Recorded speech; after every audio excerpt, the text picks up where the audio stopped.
Blessed be Yahuwah who daily loads us with his benefits, the Elohim of our salvation, the source of our strength, the Elohim that teaches us true wisdom out of his divine law for our good. Hallelujah. Please forgive the pronunciation of some of the words, because it is a they that reads to you. Shalom be to you, beloved ones of the Most High Elohim. Wisdom of Solomon. Chapter 1. Love righteousness, you rulers of the earth. Think of Yahuwah with uprightness, and seek him with sincerity of heart. Because he will be found by those who do not put him to the test, and manifests himself to those who do not distrust him. For perverse thoughts separate men from Elohim, and when his power is tested, it convicts the foolish. Because wisdom will not enter a deceitful soul, nor dwell in a body enslaved to sin. For a set apart and disciplined spirit will flee from deceit, and remove from thoughts that are without understanding, and will not abide when unrighteousness comes in. For wisdom is a loving spirit, and will not free a blasphemer from the guilt of his words.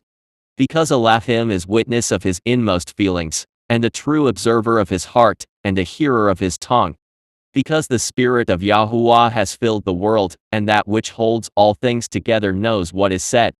Therefore no one who utters unrighteous things will escape notice, and justice when it punishes will not pass him by. For inquiry will be made into the counsels of an unrighteous man, and a report of his words will come to Yahuwah to convict him of his lawless deeds. Because a jealous ear hears all things, and the sound of murmurings does not go unheard. Beware then of useless murmuring, and keep your tongue from slander. Because no secret word is without result, and a lying mouth destroys the soul. Do not invite death by the error of your life, nor bring on destruction by the works of your hands. Because Elohim did not make death, and he does not delight in the destruction of the living. For he created all things that they might exist, and the generations of the world were healthful, and there is no destructive poison in them. And the dominion of Sheol is not on earth. For righteousness is immortal. But unrighteous men by their words and deeds summon death. Considering him a friend, they pined away, and they made a covenant with him, because they are worthy to take part with it. Chapter 2. For they reasoned unsoundly, saying to themselves, short and sorrowful is our life, and there is no remedy when a man comes to his end, neither was there any man known to have returned from Sheol. Because we were born by mere chance, and hereafter we shall be as though we had never been. Because the breath in our nostrils is smoke, and reason is a spark kindled by the beating of our hearts. When it is extinguished, the body will turn to ashes, and the spirit will vanish as the soft air. Our name will be forgotten in time, and no one will remember our works. Our life will pass away like the traces of a cloud, and be scattered like mist that is chased by the rays of the sun and overcome by its heat. For our allotted time is the passing of a shadow, and there is no return from our death, for it is sealed up, so that no man comes again. Come therefore, let us enjoy the good things that exist, and make use of the creation to the full as in youth. Let us take our fill of costly wine and perfumes, and let no flower of spring pass by us. Let us crown ourselves with rosebuds before they wither. Let none of us fail to share in our revelry. Everywhere let us leave signs of enjoyment, because this is our portion, and this our lot. Let us oppress the righteous poor man. Let us not spare the widow nor regard the gray hairs of the aged. But let our strength be our law of right, for what is weak proves itself to be useless. Let us lie in wait for the righteous man, because he is inconvenient to us and opposes our actions. He reproaches us for sins against the law, and accuses us of sins against our training. He professes to have knowledge of Elohim, and calls himself a child of Yahuwah. He became to us a reproof of our thoughts. The very sight of him is a burden to us, because his manner of life is unlike that of others, and his ways are strange. We are considered by him as something base, and he abstained from our ways as from filthiness. He calls the last end of the righteous to be blessed, and boasts that Elohim is his father. Let us see if his words are true, and let us test what will happen at the end of his life. For if the righteous man is Elohim's son, he will help him, and will deliver him from the hand of his adversaries. Let us test him with insult and torture that we may find out how gentle he is and make trial of his forbearance. Let us condemn him to a shameful death, for, according to what he says, he will be protected. Such things they did imagine, but they were led astray, for their own wickedness have blinded them. And they did not know the secret purposes of Elohim, nor hope for the wages of righteousness, nor discern the prize for blameless souls. For Elohim created man to be immortal, and made him in the image of his own eternity.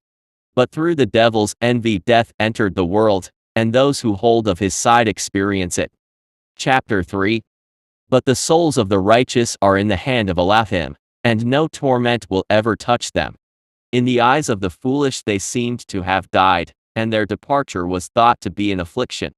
And their going from us to be their destruction, but they are at peace.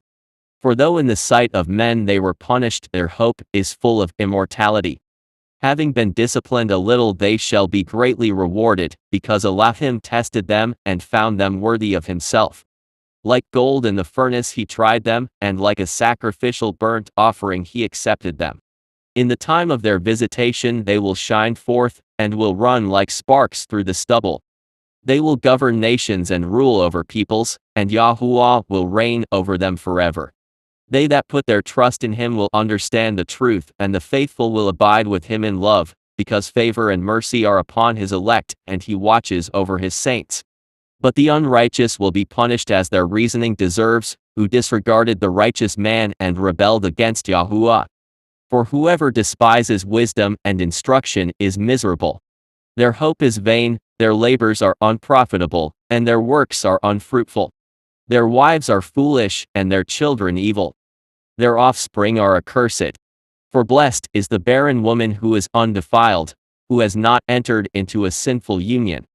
She will have fruit when Elohim examines souls. Blessed also is the eunuch whose hands have done no lawless deed, and who has not devised wicked things against Yahuwah.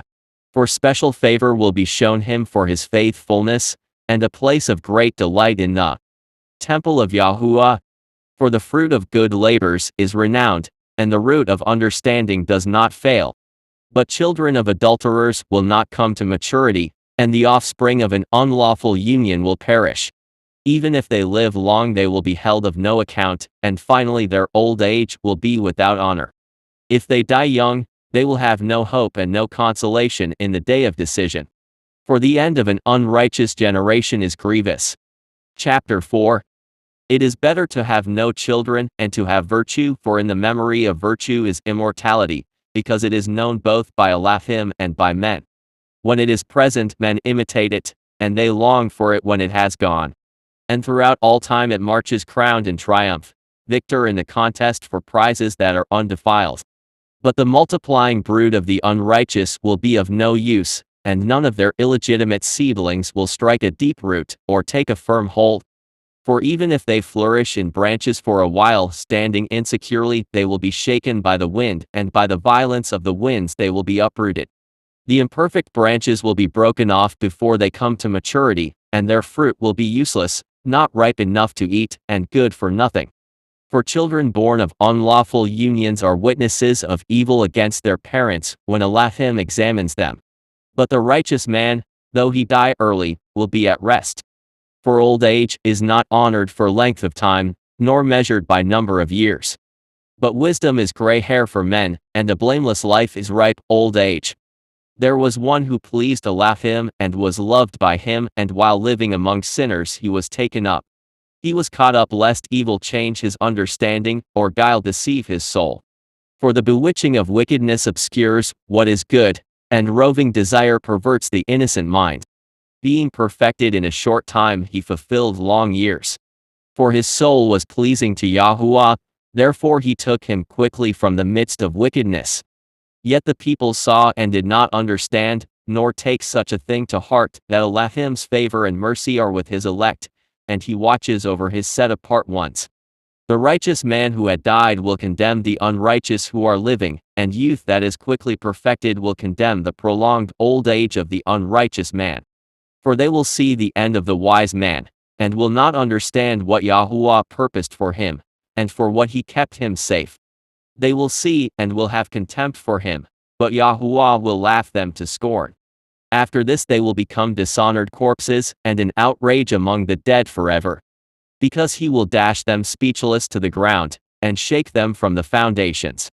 They will be left utterly dry and barren, and they will suffer anguish, and the memory of them will perish. They will come with dread when their sins are reckoned up, and their lawless deeds will convict them to their face. Chapter 5. Then the righteous man will stand with great confidence in the presence of those who have afflicted him, and those who make light of his labors. When they see him, they will be shaken with dreadful fear, and they will be amazed at his unexpected salvation. They will speak to one another in repentance, and in anguish of spirit they will groan and say, "This is the man whom we once held in derision, and made a byword of reproach, we fools. We thought that his life was madness, and that his end was without honor. Why has he been numbered among the sons of Elohim? And why is his lot among the saints?" So it was we who strayed from the way of truth, and the light of righteousness did not shine on us, and the sun did not rise upon us. We took our fill of the paths of lawlessness and destruction, and we journeyed through trackless deserts, but the way of Yahuwah we have not known. What has our pride profited us? And what good has our boasted wealth brought us? All those things have vanished like a shadow, and like a rumor that passes by. Like a ship that passes over the waves of the water, and when it has passed no trace can be found, nor the pathway of its keel in the waves. Or as when a bird flies through the air, no evidence of its passage is found. The light air lashed by the beat of its pinions and pierced by the force of its rushing flight is traversed by the movement of its wings, and afterward no sign of its coming is found there. Or as when an arrow is shot at a target, the air thus divided, comes together at once so that no one knows its pathway.